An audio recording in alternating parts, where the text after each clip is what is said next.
A tradição cristã ensina que o homem foi criado em estado de graça e amizade com Deus, elevado acima da sua condição meramente natural por dons que a teologia denomina como preternaturais. Esses dons, tradicionalmente identificados como imortalidade, impassibilidade, integridade e ciência infusa, não constituíam exigências da natureza humana em si, mas efeitos da graça que ordenava ao homem a comunhão plena com o Criador. A imortalidade implicava a preservação da morte corporal. A impassibilidade indicava a ausência de sofrimento desordenado. A integridade designava a perfeita harmonia entre razão, vontade e paixões. E a ciência infusa exprimia um conhecimento proporcionando ao estado de justiça original, adequado à intimidade com Deus. Nesse estado, o homem vivia em harmonia interior e exterior. Essa harmonia era com ele mesmo e para com o próximo.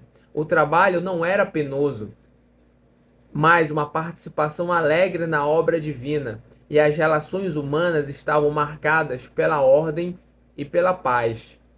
O pecado original rompeu essa ordem.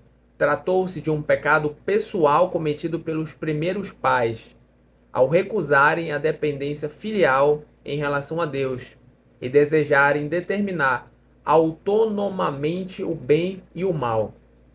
As consequências desse ato não se transmitem como culpa pessoal a cada descendente, mas como um estado da natureza humana privada da santidade e da justiça originais.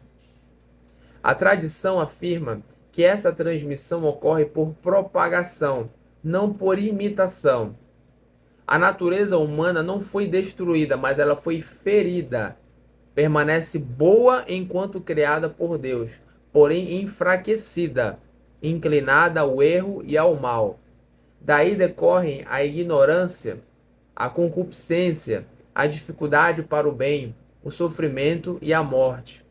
O trabalho que antes era expressão de colaboração harmoniosa torna-se pesado.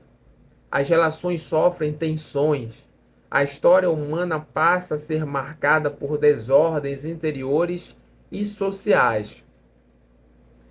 Contudo, a revelação bíblica apresenta imediatamente após a queda o anúncio de esperança, tradicionalmente denominado o proto-evangelho, que é o Gênesis capítulo 3, versículo 15.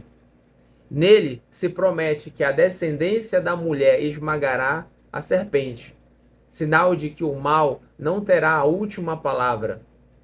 A tradição cristã leu essa promessa à luz da plenitude revelada em Cristo, reconhecendo na mulher uma figura de Maria e na descendência o novo Adão. Assim, desde o início da história da salvação, delineia-se um movimento de retorno. Deus não abandona a criatura caída, mas prepara a restauração da comunhão perdida. A encarnação do Verbo constitui o centro desse retorno. O Filho eterno de Deus assume a natureza humana para redimi-la e elevá-la novamente à participação da vida divina. A graça, entendida como um dom gratuito, faz do homem filho adotivo e participante da natureza divina por participação e não por essência. A fórmula patrística segundo a qual Deus se fez homem para que o homem se tornasse Deus deve ser compreendida nesse sentido. Trata-se de divinização por graça, isto é, uma inserção real na comunhão trinitária, sem confusão entre Criador e criatura. A causa salvífica da encarnação está intimamente ligada ao pecado. O Verbo vem como Salvador para curar a ferida da humanidade e restaurar a ordem perdida. Ao mesmo tempo, a tradição teológica reconhece que a sabedoria divina pode ter razões múltiplas e superiores na economia da salvação, conduzindo a história para um bem maior em Cristo.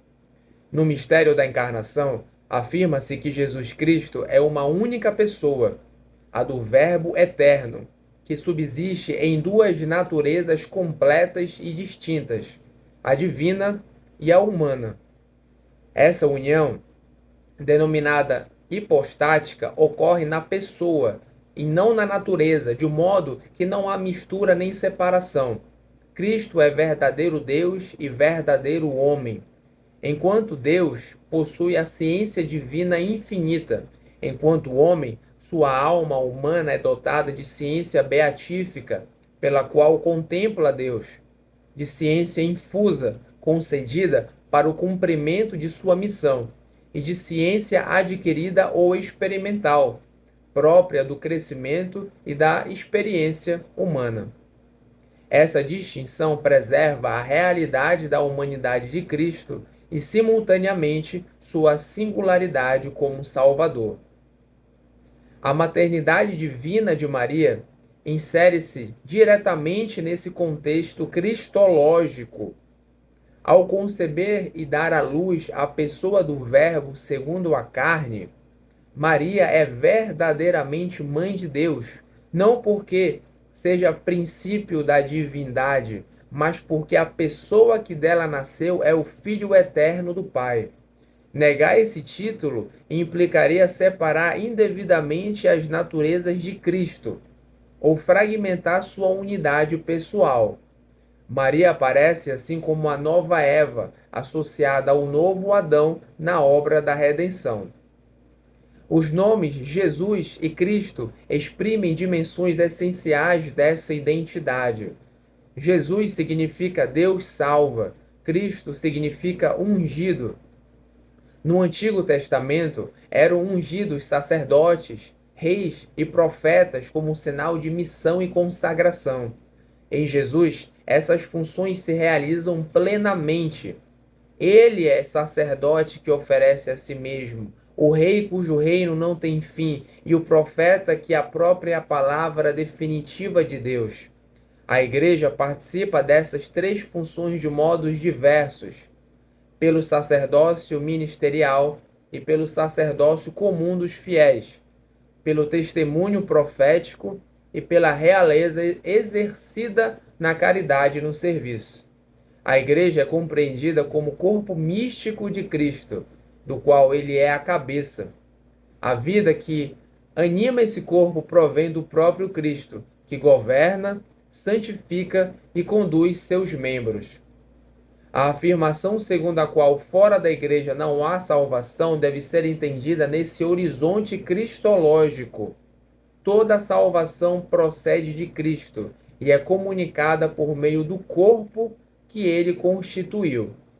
No credo, a profissão "creio em Jesus Cristo, nosso Senhor", reconhece seu senhorio tanto por natureza divina quanto enquanto o homem glorificado, que por mérito e graça se tornou cabeça da humanidade redimida. A distinção entre fé sobrenatural e simples reconhecimento intelectual ajuda a compreender por que o mal não participa da comunhão salvífica. A fé teologal envolve a adesão da inteligência e da vontade movidas pela graça e ordenadas à caridade. Ainda que os demônios reconheçam a existência de Deus, falta-lhes a disposição voluntária que os ordene ao bem supremo. A fé viva é inseparável da amizade com Deus. O arco da história da salvação pode, assim, ser sintetizado como criação, queda, promessa, encarnação e igreja. Deus cria o homem para conhecê-lo e amá-lo. A queda introduz a desordem. A promessa anuncia a vitória. O Verbo assume a natureza humana para restaurar e elevar. E a Igreja prolonga na história a presença salvífica de Cristo. Nesse movimento, manifesta-se a fidelidade divina, que conduz a criatura da perda da graça à possibilidade da participação na própria vida trinitária.